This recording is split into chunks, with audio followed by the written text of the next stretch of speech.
So tonight we get our first look inside Frankenstein's lab with Del Toro's upcoming film Frankenstein.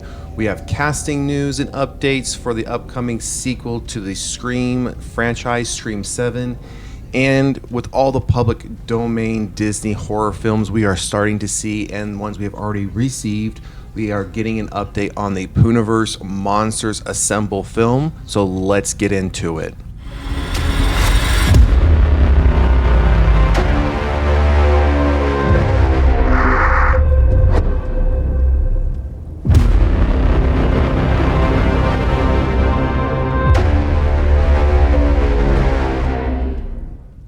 So our first story for tonight is our first image for Del Toro's Frankenstein. We get a look inside Frankenstein's lab, and if we just scroll down here, here's the first image we're getting. We see Victor Frankenstein there, looking a bit over his shoulder at the monster he's creating, his lab, but also if you just take a gander over here to both sides of him, we see multiple body parts. Could be failed experiments, could be failed monsters he's trying to create, but either way you could see the floor is covered in body parts, legs, arms. Looks like we have a few severed heads and a lot of blood scattered around the room. Let's get right into the details here. Del Toro is adapting Mary Shelley's classic novel Frankenstein for Netflix, and with production now wrapped, Vanity Fair has shared a first look photo from the set. Quote, "Gothic romance was born partially out of the fascination with ruins," Del Toro tells Vanity Fair in the 2025 preview piece that ran this morning. Quote, "Sometimes there's more beautiful than the building complete because it's the clash of the creation and destruction." So again, we expect to get this film sometime in 2025, but I think this first look here, if we go down a little bit more, we have a bit of a wider shot zoomed out. I think this is going to look great. Of course, this is not with any color correction, so I'm sure this looks a little bit brighter than we will expect the final look to be, but nonetheless, I am excited for this film. I know we've gotten a few iterations of the Frankenstein story, whether that goes back decades, even some more recent films, but this one looks promising. This one has the potential to bring a new take, a new look to the Frankenstein story, and it's another tick. It could be another win for the horror genre as we continue to add more and more films to the lineup going into 2025. So more to come on this one, but we do expect to see this one release on Netflix sometime in 2025. All right, casting news for Scream 7. We find Sidney Prescott's daughter in Isabel May. Now, I've touched on this. We've touched on the Scream franchise a couple of times, even Scream 7. I've mentioned with larger franchises like this, at some point I feel we need to get away from the original OG characters. It would be nice to start seeing different characters. If you're going to keep using Ghostface, have him brought out outside Sidney Prescott and anything extended from her. But nonetheless, in Scream 7, the original plan was they're bringing back the director from the first film, and they're getting back to the core roots of the franchise from that first film. And now we have Neve Campbell is back as Sidney Prescott in Spyglass Media Group's upcoming Scream 7, and she brings her daughter along for the terror. Deadline reports that 1883 actress Isabel May is confirmed to play Sidney's daughter in the sequel.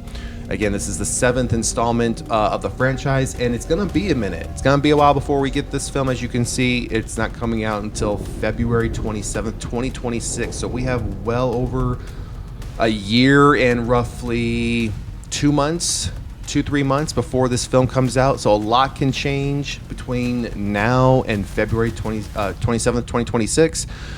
Obviously, we can get additional casting. We'll find out more about the story. And of course, trailers, I'm sure we'll get a few of those between now and the time this releases. But as I mentioned, as you can see, original Scream scribe Kevin Williamson will direct Scream 7. The film, which is currently untitled, was written by Guy Busick from a story by James Vanderbilt and Guy Busick.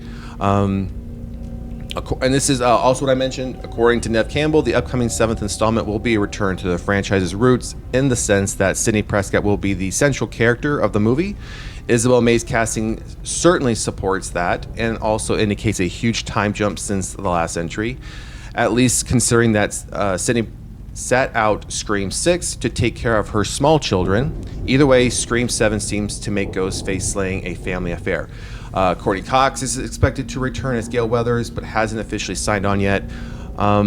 Again, as I've mentioned, we've seen these characters throughout the entire franchise. Yes, Sidney Prescott wasn't in 2 of them as the main as a main character. However, there was still that extension back to her original story, whether it was her or those that she was involved in, like the original Ghostface from Scream 1. So again, at some point, I feel we need to move on from the Sidney Prescott character.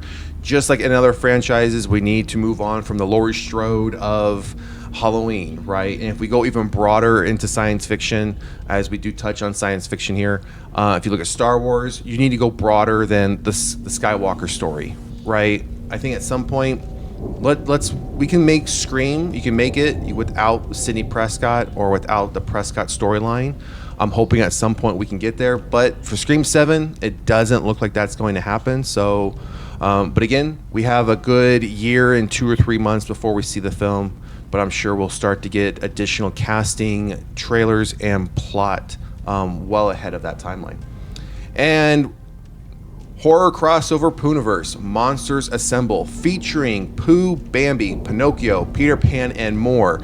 I don't think when this all started, anyone would have expected that we would see a Poohniverse Monsters Assemble. So Winnie the Pooh, Blood and Honey horror crossover, Poohniverse Monsters Assemble, featuring Pooh, Bambi, Pinocchio, Peter Pan, and other characters from the Twisted Childhood universe, has pre-sold around the world out of the American film market. So we see here Premium Entertainment Group has licensed rights, including theatrical components, and then we have all these various areas where it's going to be sold. ITN will handle distribution in North America with principal photography scheduled for March. I'm assuming they're saying March of 2025. While the plot is being kept under wraps, the crossover slasher film will see the monsters teaming to take on the survivors from the previous films, below is the previously first released concept art. So let's just pass some of the numbers here. Here is the concept art for the poster. They're bringing all of these horror characters together, and it's not a spoof, but in somewhat of that Avengers Assemble, Poohniverse Monsters Assemble kind of tone. I'm all for this. Hey, I enjoy the individual films, the individual takes on these public domain characters as their horror versions. I'm interested to see what this can look like. We've touched on other public domain characters recently. We have touched on Pinocchio, but others that will not be included, as we've read through there, is going to be The Little Mermaid that was recently announced, and we did go through the trailer on that one, and the recently released first images of Popeye. So it doesn't look like those 2 characters or the Mouse of Horrors, the earliest Mickey Mouse version, will be part of this universe. So don't expect to see those 3 characters in here, just the ones that we've listed thus far. But again, I'm glad to see these chances being taken, people putting themselves out there with these characters to really add a spin of horror to classic characters that we never would have thought you would see as a horror character. Again, Bambi in horror, Peter Pan.